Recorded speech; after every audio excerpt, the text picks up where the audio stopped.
नमस्कार शिक्षक मित्र मैत्रिणींनो, कसे आहात आपण?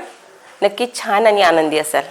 आज निपुण महाराष्ट्र अंतर्गत इयत्ता 3री ते 5वीच्या विद्यार्थ्यांचा अध्ययन स्तर 5 या अनुषंगाने वजाबाकी हा संबोध विविध साहित्याचा वापर करून आपण कृतीयुक्त अध्ययन अनुभव त्यांना आज देणार आहोत। याआधी आपण बेरीज हा संबोध विविध साहित्याचा वापर करून आपण तो बघितलेलाच आहे। तर बेरीज म्हणजे काय? बेरीज म्हणजे एका वस्तूमध्ये आणखी दुसरी वस्तू मिळवणे, मिसळणे, एकत्र करणे, गोळा करणे म्हणजे बेरीज। तर वजाबाकी म्हणजे काय?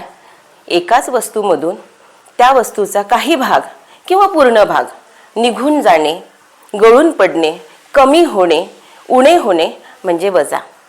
तर हा वजाबाकीचा संबोध आपल्या या मुलांना कृतीयुक्त आणि मूर्त वस्तूंचा वापर करून कसा सांगता येईल ते आपण पाहणार आहोत।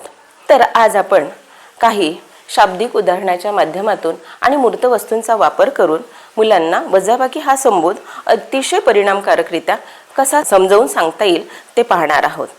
तर बघूया पहिली कृती। बघा, माझ्याकडे 4 हे मार्कर पेन आहे।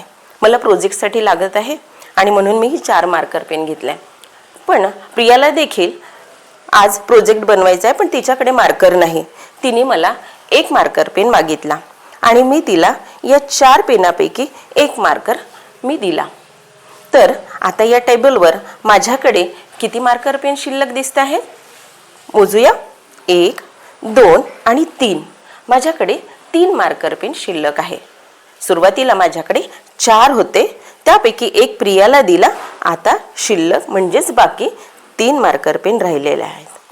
तर शिक्षक मित्र मैत्रिणींनो, आणखी आपण एक अध्ययन अनुभव म्हणून दुसरी कृती बघणार आहोत। त्यासाठी हे शाब्दिक उदाहरण माझ्याकडे आहे। या टेबलवर माझ्याकडे 3 चेंडू आहे। खेळताना या 3 चेंडूपैकी माझ्या 2 चेंडूला असा धक्का लागला आणि ती खाली पडली। तर आता टेबलवर तुम्हाला किती चेंडू शिल्लक दिसत आहेत? 1। सुरुवातीला माझ्याकडे 3 चेंडू होते। खेळताना 2 चेंडूला धक्का लागल्यामुळे ती खाली पडलीत, म्हणजे वजा झालेत। आता माझ्याकडे 3 वजा 2 बरोबर 1 चेंडू शिल्लक आहे। बऱ्याचदा विद्यार्थ्यांना 0 हा संबोध अधिक दृढ करण्यासाठी अधिक अध्ययन अनुभवाचा सराव करणे आवश्यक असते। कारण बाकी 0 म्हणजे काय? तर काहीच नाही ही संकल्पना म्हणजे 0 अशी संकल्पना होय। तर त्यासाठी आपण ही पुढील शाब्दिक उदाहरणाची एक कृती बघणार आहोत। माझ्याकडे या 2 पेन्सिली आहे। माझ्या वर्गातल्या प्रियल आणि सुप्रियाला लिहिण्यासाठी पेन्सिलीची गरज आहे। त्यांनी मला या पेन्सिली मागितल्या आणि मी त्यांना एक करून दोघींनाही 2 पेन्सिली दिल्या। तर आता माझ्याकडे किती पेन्सिली शिल्लक आहेत? अर्थात काहीच नाही। काहीच नाही म्हणजे माझ्याकडे आता 0 बाकी आहे।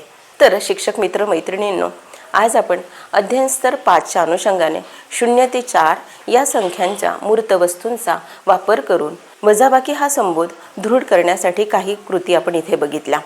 आपल्या अवतीभोवती शाळेमध्ये परिसरात विविध वस्तू उपलब्ध असतात। सोबतच आपल्या शाळेत उपलब्ध असणारी निपुण पेटी देखील आहे। त्यातील साहित्याचा वापर करून मुलांचा वजाबाकी हा संबोध अतिशय परिणामकारकरित्या दृढ करण्याचा नक्कीच प्रयत्न तुम्ही करणार आहात याचा मला विश्वास वाटतो। धन्यवाद।